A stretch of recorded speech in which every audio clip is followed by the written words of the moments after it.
ang mangyayaring all-out 1v1 battle sa gitna ni Maru at ni Tsurugi. Si Tsurugi na ginagamit na ang nagliliyab niyang curse tool na ang Honoyagi at ito namang si Maru na ginagamit ang sword nila ni Cross.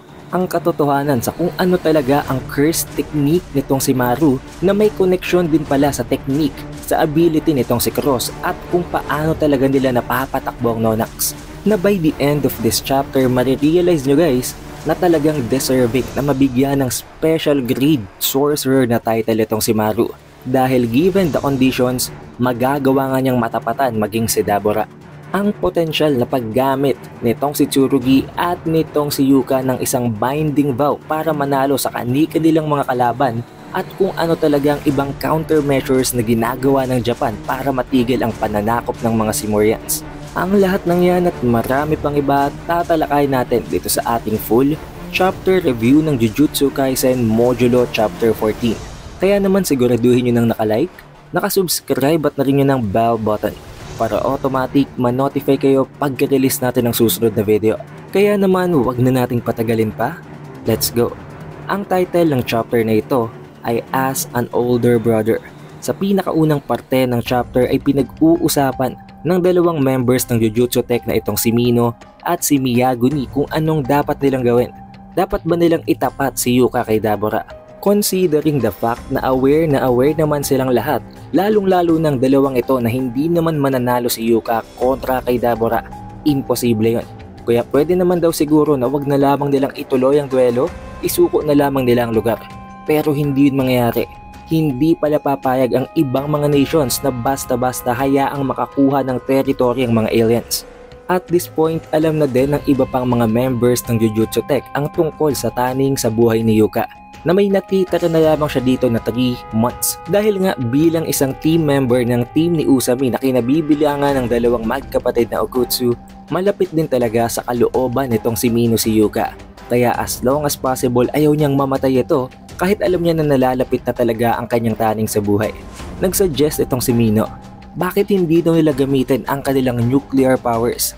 Sinagot naman itong si Miyaguni na oo pwede nilang gawin yon, pero hindi papayag ang ibang bansa na mag-initiate at mag-launch ng isang nuclear missile papunta sa Japan dahil maiko-consider ngayon na isang delikadong pamamaraan, madadamay pa maging ang mismong weather ng Earth at magkakaroon pa yun ng iba pang epekto. Pero ang pinakarason is that ayaw nilang madawit sa gulong ito, ayaw nilang sila mismo ang pinakaunang madamay sa mangyayaring laban. Kaya naman ayon dito kay Mino bakit hindi na lamang daw sila kumuha ng ganong material at silang mag-launch mismo. Na sinagot naman nitong si Miyaguni na actually hindi din yun posible. Hindi papayag na makisali ang ibang bansa sa problemang ito ng Japan. Switching of scenes ay makakarating naman tayo kay Maru na kung saan makikita natin dito ang napakatinding regret niya, napakarami niyang pinagsisisihan. At ang pinaka main cause nito ay ang kanyang obsession sa pagiging isang warrior. Nagkaroon pa dito guys ng flashback. Isang flashback kung saan nai-explain na ang tatay pala nitong si Cross at ni Maru ay isa ding warrior. However, hindi niya pinursu ang pagiging isang warrior. Napaka-obsessed naman daw ng tatay nila sa Muru. Ang Muru guys ay ang mga bato, ang steel or ang material na matatagpuan nga sa Simuria na kayang mag-contain ng cursed energy. Pinursu ng tatay nitong si Cross at ni Maru ang Muru hanggang sa mamatay siya, hanggang sa maubusan na siya ng buhay habang iniiwanan ang kanyang responsibility bilang isang warrior. At nang matuklasan nila na ang iniwan pala na bato, ang iniwan na Muru daw ng kanilang tatay sa dalawang ito ay isang normal na bato lang pala, nagalit ng lubusan nitong si Maru. Winasak niya ito agad.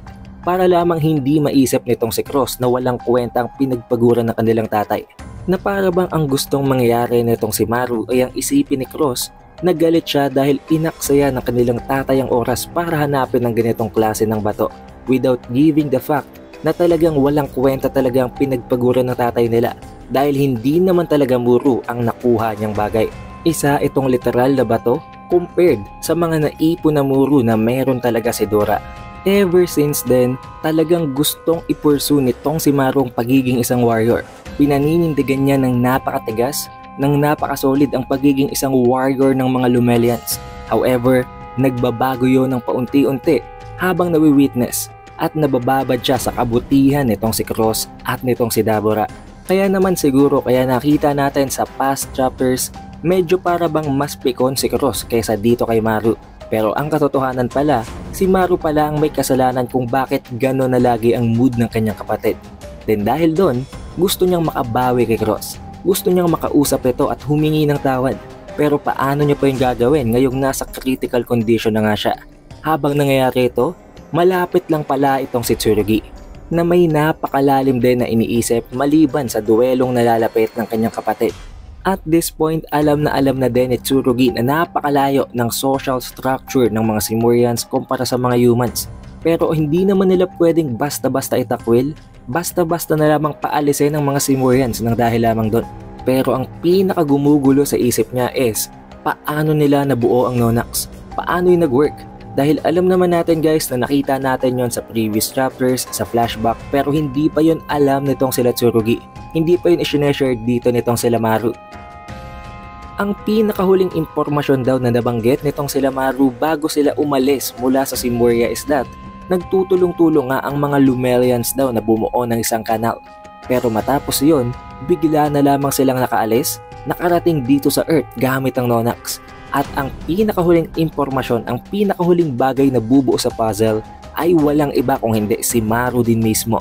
Habang nagmi-meet ang dalawang ito, pinarangka nitong si Tsurugi si Maru na alam daw niya na si Maru ang dahilan, si Maru ang susi kung paano nila nabuo at napapatakbo ang Nonax. And on point, tamang-tama ang hula dito ni Tsurugi. Ayon kay Tsurugi, narinig na daw niyang tungkol sa Muru. Pero ayon dito sa mga Simurians, ang Muru ay nagko-contain lamang ng cursed energy. Pero na-figure out yun ni Tsurugi habang sinasabi na pwedeng nagre-resonate din ito, nako-control din ito at may connection din ito sa cursed technique na may kinalaman sa cursed energy. At sa pamamagitan daw ng isang singular na sorcerer, sa pamamagitan lamang ng isang sorcerer na itong si Maru, nagawang posible ng mga Simurians na gumawa ng isang interstellar travel sa pamamagitan ng Nonax. Na nilinaw din naman agad dito nitong si Maru na dyan nagkakamali si Tsurugi. Hindi siya nag-iisa. Yun ay ang curse technique nilang dalawa nitong si Cross. Ngayon it is not confirmed, pero base sa konteksto nito, iisa at pareho ang curse technique ng dalawa ni Cross. Or most likely kailangang pareho silang gumawa nun at gumamit nun para maging effective yon. Na dahilan kung bakit, nakita nga natin na unang gamitin yon nitong si Maru, nandun din nitong si Cross. Idinagdag pa dito ni Tsurugi na napakatagal na daw niyang hinahanap itong si Maru pero hindi niya ito matagpuan. Unexpectedly, bigla niya itong nakita ng hindi niya inaasahan and most likely daw, may kinalaman din sa ability nitong si Maru kung paano siya nahanap nito. Na dahilan kung bakit in an unexpected moment ay bigla na lamang niya itong natagpuan. Idinagdag din itong si Tsurugi na hindi dapat marunong magsalita ng Japanese itong si Maru. Hindi din dapat nila alam kung paano intindihin ang sinasabi nitong sila Tsurugi dahil magkakaiba sila ng language. So most likely, isa din yon sa ability nitong si Maru na hindi naman idinenay ni Maru at sinabi niya na tama itong si Tsurugi. Now at this point guys, hindi na ito basta-basta cursed energy manipulation lang. Literal na kayang i-bend nitong si Maru ang logic to the point na maging ang language, maging ang location ay nagagawa din niyang mamanipulate. Literal na napaka-OP. Matapos ang confirmation na ito ay kalmadong kinausap ni Tsurugi si Maru. Pwede daw ba na umalis na lamang itong si Maru ng Japan at isama niya ang lahat ng mga Simurians? Na sinagot ni Maru na imposible na yon, especially ngayon na natuklasan na ng mga Simurians ang tungkol sa mga Kalyans dahil yun niyang itinuturing nilang mga gods sa Simuria. Dahil dito binanggit na ni Tsurugi ang nalalapit na duel sa gitna ni Dabura at nitong si Yuka. And alam naman nitong si Maru kung anong ipinapahiwatig nitong si Tsurugi. Inexplain na lamang ni Maru kung anong mas madaling paraan. Mag-forfeit na lang daw ang Japan. Huwag na silang mag-engage into a duel. Hayaan nila na makuha na lamang ng mga Simurians ang Tokyo. Dahil kahit anong mangyari, hindi naman mananalo si Yuka kontra kay Dabura. Pero ito na nga guys ang problema. Hindi pumapayag ang ibang allied nation na hindi pumalag ang Japan dahil para bang ibinibigay na lamang nilang isang parte ng Earth sa mga aliens. And the very same thing goes naman para dito kay Yuka. Dahil aware na nga itong si Tsurugi at inamin ni Yuka na may natitira na lamang siya na 3 months. Mas gusto daw ni Yuka na maibigay at magkaroon ng significance ang buhay niya at hindi siya mamatay ng para sa wala lang. Na isang bagay na hindi naman inagrehan ni Tsurugi. Kahit daw ganun, Kahit konting oras na lamang ang natitira sa buhay nitong si Yuka, gusto niya na ma-enjoy pa ni Yuka. Kahit isang araw, kahit isang linggo, kahit isang oras na lamang, dapat niya pa yung may live to the fullest at hindi dapat siya mamatay sa isang walang kwentang duelo. Nabanggit din niya na when pushed into a corner, gumagamit daw ng isang binding vow ang mga sorcerers ng Earth.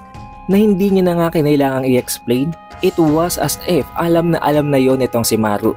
Habang sinasabi na isang ability daw yata yon na kayang i-boost, kayang i-temporarily palakasin ng isang sorcerer. Pero kahit na ganun, hindi yun sapat para matapatan niya si Dabura. Katulad ng sinabi natin dati, of course, malabong malabo yun kahit lumakas pa siya. Kaya naman for the very last time, pinakiusapan ni Tsurugi si Maru. Habang sinasabi na baka pwede naman daw, isama na lamang niya ang lahat ng mga Simurians at humanap na lamang sila ng ibang lugar, umalis na sila sa Japan. Pero ang naging sagot nitong si Maru, meron silang 50,000 na individuals sa loob ng Nonax. Mga babae, mga nanay, mga anak at mga bata. At hindi niya basta-basta pwedeng isakripisyo na lamang ang kaligtasan ng buong race nila para lamang sa pagkakaibigan nilang ito. At hindi lang yun, napaka nakakatakot daw na mag-travel sa outer space. For 2 years, nagta-travel sila sa isang napakadilim na lugar, wala silang makita, hindi nila alam kung saan sila papunta. And after that, nakapag-land sila finally sa Earth at hindi na nila uulitin yon. Or is it better to say na hindi na nila yun magagawa ulit dahil naubos na ang kanilang resources, naubos na ang lahat ng cursed energy nila at maging ang kanilang cursed technique ay na-exhausted na sa process. Na kung tutuusin, mas mabigat pa talagang pinaglalaban dito nitong si Maru kumpara dito kay Tsurugi. Isang simpleng salita ang nanggaling dito kay Maru. Simurians have nowhere to go. At kahit maghanap pa daw sila ng ibang planeta, there is no guarantee na meron dong life. Sinuwerte nga lang daw sila na dito sila nakarating sa Earth na meron ditong buhay. Kaya naman sinabi dito ni Maru na pasensya na, hindi niya pwedeng gawin yon. Habang inaalis ang eye patch sa kanyang third eye, as if naghahanda na siya na pumalag at makipaglalaban kay Tsurugi. Dahilan kung bakit si Tsurugi binunot ang kanyang cursed tool na ang Honoyagi. Same way na binunot naman nitong si Maru ang sword na bubunutin sana ni Cross. In-insert din dito ni Cross na kung ganun daw na iniisip lamang ni Tsurugi ang kanyang kapatid, ganun din naman ang nangyari kay Cross. Kaya siguro naman ay naiintindihan daw nitong si Tsurugi kung saan siya nanggagaling. At sinagot naman yon nitong si Tsurugi na dapat daw pala in the very first place, hindi niya na yung ginawa dahil alam naman niya na hindi din papayag at hindi titiklop itong si Maru. At dito na nga guys, mangyayari ang napakatinding duelo sa gitna ng dalawang ito. Sa pagbunot nitong si Tsurugi ng kanyang Honoyagi, nagbabaga na ito. Nababalot na ng apoy ang kanyang cursed tool habang minumura at sinisigawan niya si Maru na umalis daw si Maru sa kanyang harapan. Kasi nagot naman ni Maru ng pasigaw din at galit na hindi imposible. Hindi niya yung gagawin dahil isa siyang warrior ng Simuria. Habang itinututok naman kay Tsurugi ang sword na kapareho ng sword na meron si Cross or baka ito na yun mismo. And to be honest, this is one of the best panels to the point na maging ang ibang fans lamang ng JJK at ng hindi ng modulo ay na-amaze sa chapter na ito. Pero sa tingin nyo guys, sinong mananalo dito in case na mangyari talaga ang laban? Ang napaka-OP na ability nitong si Maru at ang kanyang sword na hindi pa natin alam kung anong special properties, o itong si Tsurugi na may special na physical prowess, may gamit-gamit na napaka-OP na cursed tool ang Honoyagi at ang posibleng paggamit niya ng Binding Vow. However, this is where the chapter ends and by next Tuesday ay maire-release naman natin ang spoiler para sa Jujutsu Kaisen Modulo Chapter 15. Kaya siguraduhin nyo nang nakalike, nakasubscribe at na rin nyo ng bell button para automatic ma-notify kayo pagka-release natin ng susunod na video. It is the Updated Weeb and I will see you guys on the next one.